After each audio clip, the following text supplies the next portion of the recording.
సీత ఎక్కడికి వెళ్ళింది? సీత సీత సీత సీత! ఏ బాలు, ఆగాగు, నెమ్మదిగా. అమ్మా! ఎందుకంత తొందర? నెమ్మదిగా రావచ్చు కదా. చూడెలా కింద పడ్డావు. కింద పడతానని నాకెలా తెలుసు? అప్పటికి నేను చెప్తూనే ఉన్నాను, ఎప్పుడైనా తడి ఉన్నప్పుడు మనం చాలా నెమ్మదిగా జాగ్రత్తగా నడవాలి. గబగబా నడిచావనుకో, ఇదిగో ఇలా కింద పడతావు.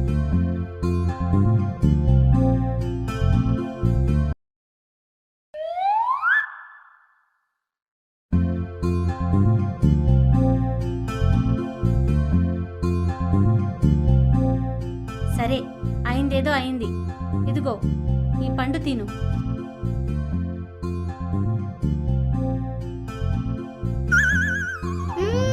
చాలా బాగుంది.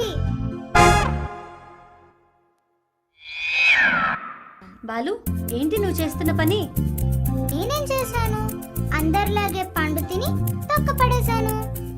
పండు తిన్నావు సరే, తొక్కనలా పడేయకూడదు కదా. అయితే తొక్కను కూడా తినాలా? తొక్కను ఎక్కడంటే అక్కడ పడేయకూడదు. పడేస్తే ఏమవుతుంది? ఇదిగో నీలా కింద పడతారు. మరి ఏం చెయ్యాలి?